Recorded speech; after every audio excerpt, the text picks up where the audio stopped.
ಸಮಸ್ತ ವೀಕ್ಷಕರಿಗೂ ಫೆಬ್ರವರಿ ತಿಂಗಳ ಸಿಂಹ ರಾಶಿಯ ಮಾಸ ಭವಿಷ್ಯದ ಕಾರ್ಯಕ್ರಮಕ್ಕೆ ಸುಸ್ವಾಗತ.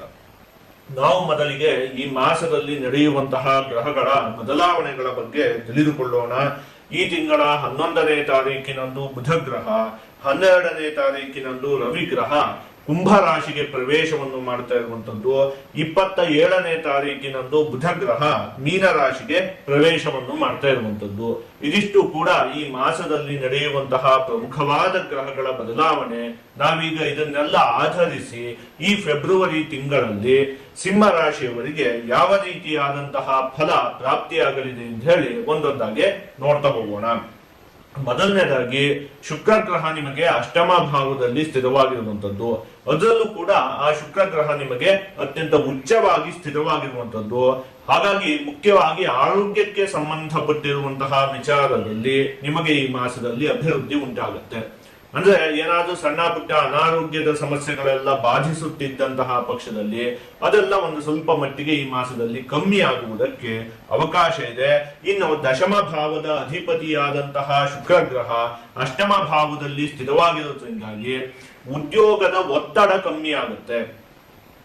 ಏನಾಗುತ್ತೆ ಹೇಳಿ, ಸಿಕ್ಕಾಪಟ್ಟೆ ಕೆಲಸ, ಇನ್ನು ಕೂಡ ಸ್ವಲ್ಪ ಸಮಯ ಇದೆ, ಸಿಕ್ಕಾಪಟ್ಟೆ ಕೆಲಸ ಮಾಡಬೇಕು. ಈ ರೀತಿಯಾಗಿ ಏನೋ ಒಂದು ಒಟ್ಟಿನಲ್ಲಿ ಕೆಲಸದ ಒತ್ತಡ ಅಂತ ಹೇಳುವಂಥದ್ದು ಈ ವರ್ಷದಲ್ಲಿ ನಿಮಗೆ ಸಿಕ್ಕಾಪಟ್ಟೆ ಕಾಡ್ತಾ ಇತ್ತು. ಅದೆಲ್ಲ ಈ ಮಾಸದಲ್ಲಿ ಒಂದು ಸ್ವಲ್ಪ ಮಟ್ಟಿಗೆ ನಿಮಗೆ ಕಮ್ಮಿ ಆಗುತ್ತೆ. ಆ ಕೆಲಸದ ಒಂದು ಒತ್ತಡ ಅಂತ ಹೇಳುವಂಥದ್ದು ಕಮ್ಮಿ ಆಗುತ್ತೆ. ಹಾಗಾಗಿ ಮನಸ್ಸಿಗೆ ನೆಮ್ಮದಿಯ ಪ್ರಾಪ್ತಿ ಆಗುತ್ತೆ. ಮುಖ್ಯವಾಗಿ ಕುಟುಂಬಕ್ಕೆ ನೀವು ಒಂದಷ್ಟು ಸಮಯವನ್ನು ನೀಡ್ತೀರಿ. ಏನಾಗ್ತಿತ್ತು ಅಂತ ಹೇಳಿ ಆದ್ರೆ ಯಾವಾಗ್ಲೂ ಕೂಡ ಕೆಲಸ ಅಂತ ಹೇಳಿ ಆ ಕೆಲಸದಲ್ಲೇ ಮುಳುಗ್ಬಿಡ್ತೀವಿ.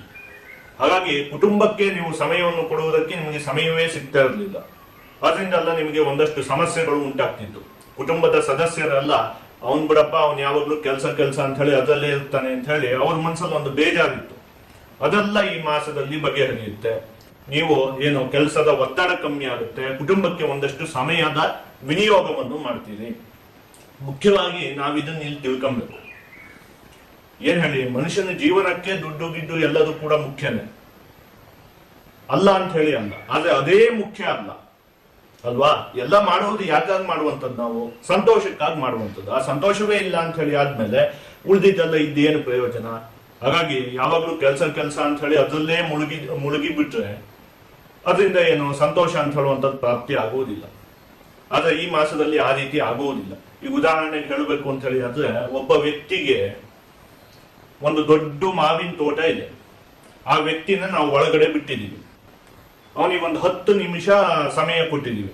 ಈ 10 ನಿಮಿಷದಲ್ಲಿ ನೀನು ಎಷ್ಟು ಬೇಕಾದ್ರೂ ಮಾವಿನ ಹಣ್ಣನ್ನ ತಿನ್ಬಹುದು ಅಂತ. ಆ ವ್ಯಕ್ತಿಗೆ ಆದ್ರೆ ಅಲ್ಲಿಂದ ಹೊರಗಡೆ ಏನನ್ನು ಕೂಡ ತೆಗೆದುಕೊಂಡು ಬರುವ ಹಾಗಿಲ್ಲ. 10 ನಿಮಿಷದಲ್ಲಿ ನೀನು ಎಷ್ಟು ತಿಂತೀಯೋ ಅಷ್ಟನ್ನು ತಿನ್ಬಹುದು ಅಂತ. ಆ ವ್ಯಕ್ತಿ ಒಳಗಡೆ ಹೋದವನು ಅಲ್ಲಿರುವಂತ ಒಂದು ಮಾವಿನ ಹಣ್ಣನ್ನು ನೋಡ್ತಾನೆ, ಅದನ್ನು ಕುಯ್ಕೊಳ್ತಾನೆ.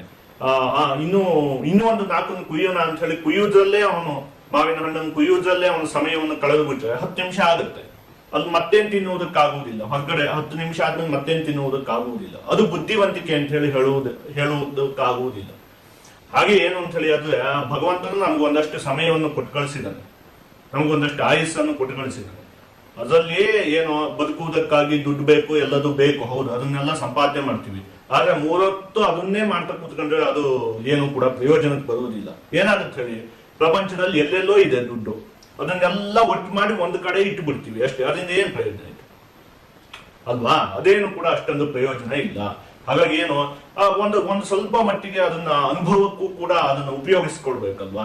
ಹಾಗಾಗಿ ಯಾವಾಗ್ಲೂ ಕೂಡ ಕೆಲಸ ಅಂತ ಹೇಳಿ ಅದು ಒತ್ತಡದಲ್ಲೇ ಕಳೆದು ಹೋಗ್ತಿದ್ದಂತಹ ನಿಮ್ಮ ಜೀವನ ಈ ಮಾಸದಲ್ಲಿ ಆ ಕೆಲಸದ ಒತ್ತಡ ಎಲ್ಲ ಕಮ್ಮಿ ಆಗುತ್ತೆ. ಕುಟುಂಬದ ಸದಸ್ಯರಿಗೆಲ್ಲ ಒಂದಷ್ಟು ಸಮಯವನ್ನು ಕೊಡ್ತೀರಿ.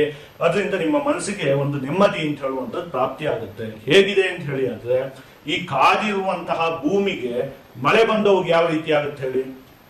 ಈ ಬೇಸಿಗೆಗಾಲದಲ್ಲಿ ಸಿಕ್ಕಾಪಟ್ಟೆ ಭೂಮಿ ಕಾದು ಹೋಗಿರುತ್ತೆ, ನೀರೇ ಸಿಕ್ಕಿರುವುದಿಲ್ಲಲ್ಲ. ಹಾಗಾಗಿ ಅವಾಗ ಒಂದೇ ಸಲ ಮಳೆ ಬಂದ್ರೆ ತುಂಬಾ ಚೆನ್ನಾಗಾಗುತ್ತಲ್ಲ, ಭೂಮಿಗೆ ಎಷ್ಟು ಖುಷಿ ಅಂತ ಹೇಳುವಂಥದ್ದು ಉಂಟಾಗುತ್ತೆ. ಆ ರೀತಿಯಾಗಿದೆ ನಿಮಗೆ ಈ ಮಾಸ ಅಂತ. ಬರೀ ಚಿಂತೆಯಲ್ಲಿ ಮುಳುಗು ಹೋಗಿದ್ದಂತಹ ನಿಮಗೆ ಈ ಮಾಸದಲ್ಲಿ ಮನಸ್ಸಿಗೆ ಒಂದು ನೆಮ್ಮದಿ ಅಂತ ಹೇಳುವಂಥದ್ದು ಪ್ರಾಪ್ತಿಯಾಗುತ್ತೆ. ಇನ್ನು ತೃತೀಯ ಭಾವದ ಅಧಿಪತಿಯಾದಂತಹ ಶುಕ್ರ ಗ್ರಹ ಅಷ್ಟಮ ಭಾವದಲ್ಲಿ ಉಚ್ಚವಾಗಿ ಸ್ಥಿತವಾಗಿರುವುದರಿಂದಾಗಿ ಅಣ್ಣ ತಮ್ಮ, ಅಕ್ಕ ತಂಗಿ ಇವರಿಂದೆಲ್ಲ ನಿಮಗೆ ಒಂದಷ್ಟು ಸಹಾಯ ಪ್ರಾಪ್ತಿಯಾಗುತ್ತೆ. ಮತ್ತೆ ಅವರಿಂದ ಒಂದಷ್ಟು ನಿಮಗೆ ಉಡುಗೊರೆಗಳು ಕೂಡ ಪ್ರಾಪ್ತಿಯಾಗುವುದಕ್ಕೆ ಅವಕಾಶ ಇದೆ. ಶುಕ್ರ ಗ್ರಹ ಅಷ್ಟಮ ಭಾವದಲ್ಲಿ ಸ್ಥಿರವಾದಂತಹ ಸಂದರ್ಭದಲ್ಲಿ ದುಃಖನಾಶಂ ಮಹತ್ಸೌಖ್ಯಂ ಬಂಧುಮಿತ್ರ ಸಮಾಗಮಂ ರಾಜಸನ್ಮಾನ ತೋಷಾಪ್ತಿಂ ಅಷ್ಟಮೇ ಭೃಗುನಂದನೆ ಅಂತ ಹೇಳಿರುವಂತದ್ದು. ಇದನ್ನೇ ನಾನು ಈ ಹಿಂದೆ ಹೇಳಿದ್ನಲ್ಲ, ದುಃಖನಾಶಂ, ದುಃಖ ಎಲ್ಲ ಮುಗಿದು ಹೋಗ್ಬಿಡುತ್ತೆ, ಮನಸ್ಸಿಗೊಂದು ಏನು ಮಹತ್ ಸೌಖ್ಯಂ ನೆಮ್ಮದಿ ಅಂತ ಹೇಳುವಂಥದ್ದು ಪ್ರಾಪ್ತಿಯಾಗುತ್ತೆ. ಅದೇ ಮುಖ್ಯವಾಗಿ ಬೇಕಾಗಿರುವಂಥದ್ದಲ್ವಾ, ಅದು ಪ್ರಾಪ್ತಿಯಾಗುತ್ತೆ. ಬಂಧು ಮಿತ್ರ ಸಮಾಗಮಂ, ಬಂಧುಗಳ ಮತ್ತೆ ಮಿತ್ರರ ಭೇಟಿಯನ್ನು ಮಾಡ್ತೀರಿ, ಅವರ ಜೊತೆಗೆ ಅತಿ ಹೆಚ್ಚು ಸಮಯವನ್ನು ಕಳೀತೀರಿ.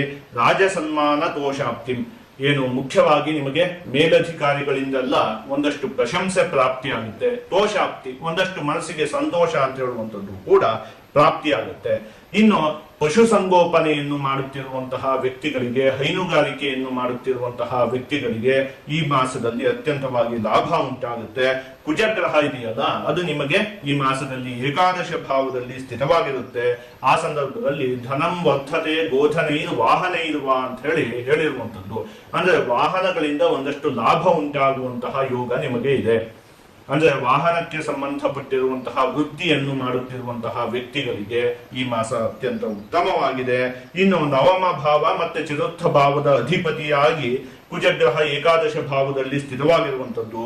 ಹಾಗಾಗಿ ಭೂಮಿಗೆ ಸಂಬಂಧಪಟ್ಟಿರುವಂತಹ ವಿಚಾರದಲ್ಲಿ ನಿಮಗೆ ಈ ಮಾಸದಲ್ಲಿ ಅತ್ಯಂತವಾಗಿ ಲಾಭ ಉಂಟಾಗುತ್ತೆ. ಅಂದ್ರೆ ಭೂಮಿಯನ್ನು ಖರೀದಿ ಮಾಡುವಂತದ್ದು ಇರಬಹುದು. ನೀವೇನೋ ಹುಡುಕ್ತಾ ಇರ್ತೀರಿ, ಒಂದ್ ಒಳ್ಳೆ ಜಾಗ ಬೇಕು, ತೆಗೆದುಕೊಳ್ಬೇಕು ಅಂತ ಹೇಳಿ.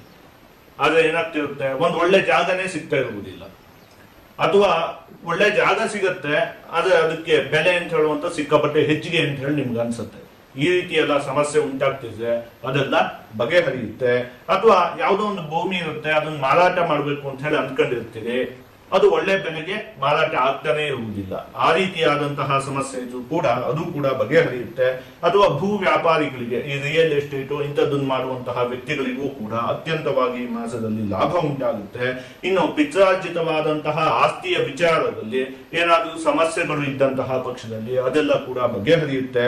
ಅಥವಾ ಯಾವುದೋ ಭೂ ವಿವಾದ ಇರುತ್ತೆ, ಯಾವುದೋ ಒಂದು ಭೂಮಿಯನ್ನು ತೆಗೆದುಕೊಂಡಿರ್ತೀರಿ, ಅದರಲ್ಲಿ ಏನೋ ಒಂದಷ್ಟು ಸಮಸ್ಯೆಗಳೆಲ್ಲ ಇರುತ್ತೆ, ಭೂಮಿಗೆ ಸಂಬಂಧಪಟ್ಟಿರುವಂತಹ ಒಂದಷ್ಟು ವಿವಾದಗಳೆಲ್ಲ ಇರುತ್ತೆ. ಅವೆಲ್ಲ ಕೂಡ ಈ ಮಾಸದಲ್ಲಿ ಬಗೆಹರಿಯುವುದಕ್ಕೆ ಅವಕಾಶ ಇದೆ. ಒಟ್ಟಲ್ಲಿ ಭೂಮಿಗೆ ಸಂಬಂಧಪಟ್ಟಿರುವಂತಹ ವಿಚಾರದಲ್ಲಿಯೂ ಕೂಡ ನಿಮಗೆ ಅತ್ಯಂತವಾಗಿ ಲಾಭ ಅಂತ ಹೇಳುವಂತದ್ದು ಉಂಟಾಗುತ್ತೆ. ಇದಿಷ್ಟು ಕೂಡ ನಿಮಗೆ ಈ ಮಾಸದಲ್ಲಿ ಪ್ರಾಪ್ತಿಯಾಗುವಂತಹ ಅತ್ಯಂತ ಶುಭ ಫಲಗಳು. ಈಗ ಒಂದೆರಡು ವಿಚಾರದಲ್ಲಿ ನೀವು ಈ ಮಾಸದಲ್ಲಿ ಅತ್ಯಂತವಾಗಿ ಜೋಪಾನವಾಗಿ ಇರಬೇಕಾಗುತ್ತೆ. ಅದೇನು ಅಂತ ಹೇಳಿ ನೋಡ್ತಾ ಹೋಗೋಣ. ಒಂದನೆಯದು, ಅನೇಕ ಗ್ರಹಗಳು ಸಪ್ತಮ ಸ್ಥಾನದಲ್ಲಿ ಸ್ಥಿತವಾಗಿರುವಂತದ್ದು. ರವಿ ಗ್ರಹ, ಬುಧ ಗ್ರಹ, ಶನಿ ಗ್ರಹ ಎಲ್ಲ ಸಪ್ತಮ ಸ್ಥಾನದಲ್ಲಿ ಸ್ಥಿತವಾಗಿದೆ. ಅದು ಉತ್ತಮ ಅಲ್ಲ. ಹಾಗಾಗಿ ಪಾಲುದಾರಿಕೆ ವ್ಯವಹಾರದಲ್ಲಿ ನೀವು ಅತ್ಯಂತವಾಗಿ ಜೋಪಾನವಾಗಿರ್ಬೇಕು. ಅಂದ್ರೆ ನೀವೇನಾದ್ರೂ ಪಾರ್ಟ್ನರ್ಶಿಪ್ ಬಿಸ್ನೆಸ್ ಮಾಡ್ತಾ ಇದ್ರೆ ಅದ್ರಲ್ಲಿ ನೀವು ಅತ್ಯಂತ ಜೋಪಾನವಾಗಿರ್ಬೇಕಾಗುತ್ತೆ. ಅದರಲ್ಲೆಲ್ಲ ತುಂಬಾ ಮೋಸ ಆಗುವುದಕ್ಕೆ ಈ ಮಾಸದಲ್ಲಿ ನಿಮಗೆ ಅವಕಾಶ ಇದೆ. ಅದು ಒಂದು ವಿಚಾರ. ಇನ್ನೊಂದು, ಸಪ್ತಮ ಭಾವದಲ್ಲಿ ಎಲ್ಲ ಗ್ರಹದ ಸ್ಥಿತಿ ಇದೆಯಲ್ಲ, ಹಾಗಾಗಿ ಸಂಗಾತಿಯ ಮಾತಿಗೆ ನೀವು ಬೆಲೆ ಕೊಡಬೇಕು. ಅಂದ್ರೆ ನೀವು ಪುರುಷರಾಗಿದ್ದಂತಹ ಪಕ್ಷದಲ್ಲಿ ನಿಮ್ಮ ಪತ್ನಿ ಏನನ್ನು ಹೇಳ್ತಾರೋ ಆ ಮಾತಿಗೆ ನೀವು ಬೆಲೆ ಕೊಡಬೇಕು, ಅದೇ ರೀತಿಯಾಗಿ ನಡೆದುಕೊಳ್ಬೇಕಾಗತ್ತೆ. ಇನ್ನು ನೀವು ಹೆಂಗಸರಾಗಿದ್ದಂತಹ ಪಕ್ಷದಲ್ಲಿ ನಿಮ್ಮ ಮನೆಯವರು, ನಿಮ್ಮ ಪತಿಯಾದವರು ಯಾವ ಮಾತನ್ನು ಹೇಳ್ತಾರೋ ಆ ರೀತಿಯಾಗಿ ನೀವು ನಡೆದುಕೊಳ್ಬೇಕು. ಒಟ್ಟಲ್ಲಿ ನಿಮ್ಮ ಸಂಗಾತಿಯ ಮಾತಿಗೆ ನೀವು ಬೆಲೆ ಕೊಡಬೇಕಾಗುತ್ತೆ. ಇವು ಒಂದೆರಡು ವಿಚಾರದಲ್ಲಿ ನೀವು ಜೋಪಾನವಾಗಿ ನಡೆದುಕೊಂಡಂತಹ ಪಕ್ಷದಲ್ಲಿ ಇನ್ನು ಉಳಿದಂತಹ ಎಲ್ಲಾ ವಿಚಾರದಲ್ಲಿಯೂ ನಿಮಗೆ ಈ ಮಾಸದಲ್ಲಿ ಅಭಿವೃದ್ಧಿ ಎನ್ನುವಂಥದ್ದು ಉಂಟಾಗುತ್ತೆ. ಈಗ ಇದನ್ನೆಲ್ಲ ಒಟ್ಟುಗೂಡಿಸಿ ಒಂದೊಂದೇ ವಿಚಾರದಲ್ಲಿ ಈ ಮಾಸದಲ್ಲಿ ಯಾವ ರೀತಿಯಾದಂತಹ ಫಲ ಪ್ರಾಪ್ತಿಯಾಗಲಿದೆ ಅಂತ ಹೇಳಿ ನೋಡ್ತಾ ಹೋಗೋಣ. ಮೊದಲನೇದಾಗಿ, ಆರೋಗ್ಯಕ್ಕೆ ಸಂಬಂಧಪಟ್ಟಿರುವಂತಹ ವಿಚಾರದಲ್ಲಿ ಒಂದು ಸ್ವಲ್ಪ ಮಟ್ಟಿಗೆ ಮಂಡಿ ನೋವು ಕಾಡುವುದಕ್ಕೆ ಈ ಮಾಸದಲ್ಲಿ ಅವಕಾಶ ಇದೆ. ಅದೊಂದು ವಿಚಾರದಲ್ಲಿ ಒಂದು ಸ್ವಲ್ಪ ಜೋಪಾನವಾಗಿರ್ಬೇಕಾಗುತ್ತೆ. ಇನ್ನು ಕುಟುಂಬಕ್ಕೆ ಸಂಬಂಧಪಟ್ಟಿರುವಂತಹ ವಿಚಾರದಲ್ಲಿ ಉತ್ತಮವಾಗಿದೆ, ಆದ್ರೆ ಸಂಗಾತಿಯ ಮಾತಿಗೆ ನೀವು ಬೆಲೆಯನ್ನು ಕೊಡಬೇಕಾಗುತ್ತೆ. ಇನ್ನು ವಿದ್ಯೆಗೆ ಸಂಬಂಧಪಟ್ಟಿರುವಂತಹ ವಿಚಾರದಲ್ಲಿ ಈ ಮಾಸ ಅತ್ಯಂತ ಉತ್ತಮವಾಗಿದೆ. ಹಣಕಾಸಿಗೆ ಸಂಬಂಧಪಟ್ಟಿರುವಂತಹ ವಿಚಾರದಲ್ಲಿ ಮಧ್ಯಮವಾಗಿದೆ, ಯಾವುದೇ ಸಮಸ್ಯೆ ಅಂತ ಹೇಳುವಂತದ್ದಿಲ್ಲ. ಹೇಗೆ ಇಷ್ಟು ದಿವಸ ನಡ್ಕೊಂಡು ಹೋಗ್ತಿತ್ತು ಹಾಗೆ ನಡ್ಕೊಂಡು ಹೋಗುತ್ತೆ. ಇನ್ನು ಉದ್ಯೋಗಕ್ಕೆ ಸಂಬಂಧಪಟ್ಟಿರುವಂತಹ ವಿಚಾರದಲ್ಲಿ ಒತ್ತಡ ಕಮ್ಮಿ ಆಗುತ್ತೆ. ಇದೇ ಮುಖ್ಯವಾಗಿ ಬೇಕಾಗಿರುವಂತಹ ನೆಮ್ಮದಿ ಅಂತ ಹೇಳುವಂಥದ್ದು ಪ್ರಾಪ್ತಿ ಆಗುತ್ತೆ. ಈ ವರ್ಷದಲ್ಲೇ ದಶಮ ಭಾವದಲ್ಲಿ ಬೃಹಸ್ಪತಿ ಗ್ರಹದ ಸ್ಥಿತಿ ಇದರಿಂದಾಗಿ ಉದ್ಯೋಗದ ವಿಚಾರದಲ್ಲಿ ನಿಮಗೆ ಅನೇಕ ಸಮಸ್ಯೆಗಳೆಲ್ಲ ಉಂಟಾಯಿತು. ಅದೆಲ್ಲ ಮೇ ಆದ್ಮೇಲಂತೂ ಸಂಪೂರ್ಣವಾಗಿ ನಿಮಗೆ ಬಗೆಹರಿಯುತ್ತೆ. ಇದ್ರ ಮಧ್ಯದಲ್ಲಿ ಈ ಮಾಸದಲ್ಲಂತೂ ನಿಮಗೆ ಚೆನ್ನಾಗಿದೆ, ಒಂದಷ್ಟು ಒತ್ತಡಗಳೆಲ್ಲ ಕಮ್ಮಿ ಆಗುತ್ತೆ, ನೆಮ್ಮದಿ ಅಂತ ಹೇಳುವಂತದ್ದು ಪ್ರಾಪ್ತಿ ಆಗುತ್ತೆ. ಈ ಮಾಸದಲ್ಲಿ ಮುಖ್ಯವಾಗಿ ನೀವು ಭಗವಂತನಾದ ಶಿವದೇವರ ಆರಾಧನೆಯನ್ನು ಮಾಡಬೇಕು. ಹೀಗೆ ಮಾಡುವುದರಿಂದ ನಿಮಗೆ ಯಾವುದೇ ಅಶುಭ ಫಲ ಪ್ರಾಪ್ತಿ ಆಗುವುದಿಲ್ಲ, ಜೊತೆಗೆ ಎಲ್ಲಾ ಶುಭ ಫಲವೂ ಕೂಡ ಸಂಪೂರ್ಣವಾಗಿ ಪ್ರಾಪ್ತಿಯಾಗುತ್ತೆ.